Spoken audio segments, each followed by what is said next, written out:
Welcome to Right versus Left News, your daily briefing on the stories that matter, told from both sides of the aisle. I'm your AI host, Chris, and each day I bring you the most important political and cultural news, with perspectives from conservative and progressive voices. No spin, no agenda, just the facts and the opinions that shape our national conversation. Let's dive in.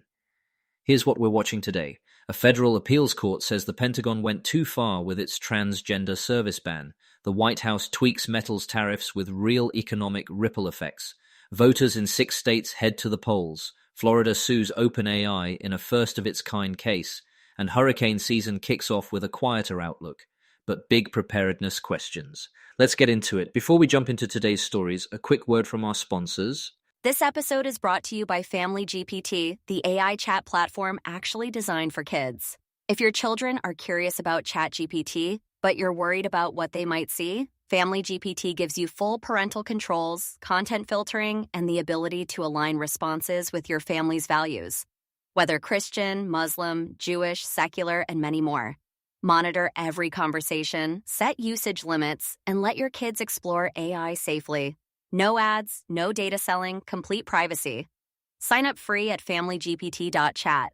Thanks to our sponsors for supporting Right versus Left News. Now let's get to the headlines. A divided DC Circuit Appeals panel ruled Monday that the Pentagon's policy barring transgender service members from serving or enlisting went too far, at least as applied to people already in uniform. The court kept protections in place for the named plaintiffs, preventing their removal, but it did not open the door to new transgender recruits. Major outlets highlighted the 2-to-1 decision and its limited scope. On the right, the emphasis is on how narrow the ruling is, and on the view that readiness and unit cohesion, not social policy, should drive standards. It's a legal setback, they say, but most of the administration's approach still stands for new applicants while appeals continue. The bottom line, elected leaders, not judges, should set deployability and medical readiness rules. On the left, the focus is on discrimination and constitutional concerns.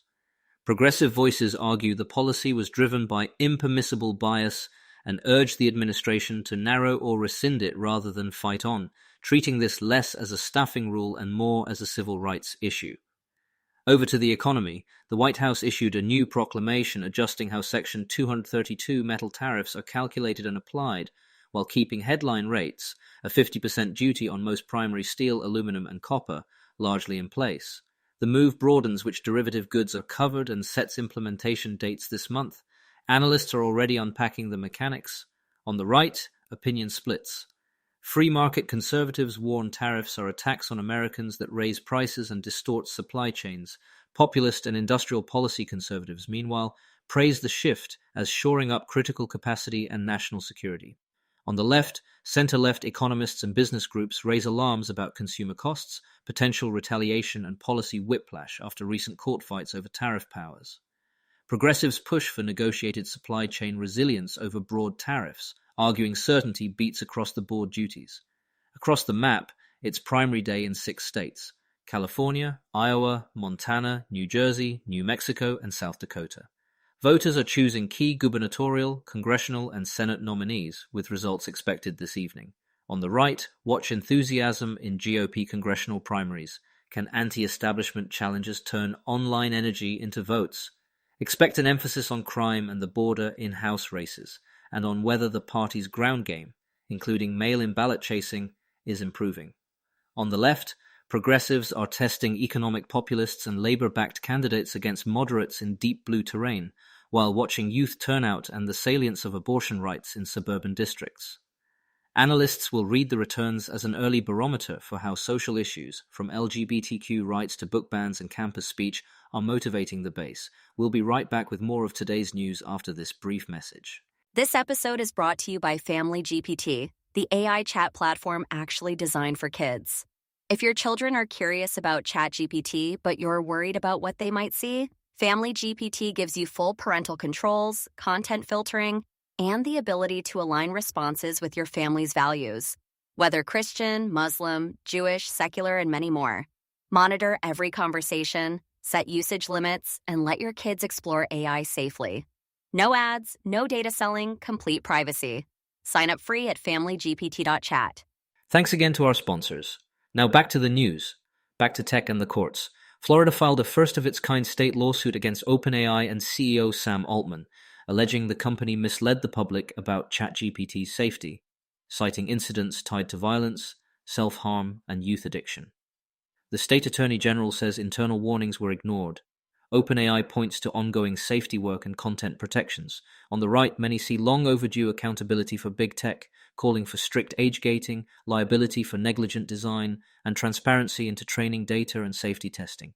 Republican attorneys general view litigation as a way to force disclosures they say regulators have been too slow to require. On the left, reactions are mixed. Many share child safety concerns, but warn splashy lawsuits can chill innovation or scapegoat AI for deeper failures in mental health and gun policy. Civil liberties voices stress evidentiary rigor, what the system actually did, and push for clear national standards over state-by-state crackdowns. And with June here, hurricane season has officially begun. NOAA's outlook calls for a below-normal Atlantic season, still dangerous but likely quieter, and federal agencies are urging coastal residents to prepare now. The Coast Guard has issued readiness guidance, weather.com recapped what to expect, and the World Meteorological Organization summarized the reduced storm forecast. On the right, the emphasis is on readiness over rhetoric, hardening grids and ports, speeding permits for levees and flood control, and ensuring FEMA can operate even amid budget fights. Commentators caution against using seasonal outlooks to justify sweeping climate policy, arguing dollars should prioritize evacuation routes, generators, and resilient infrastructure.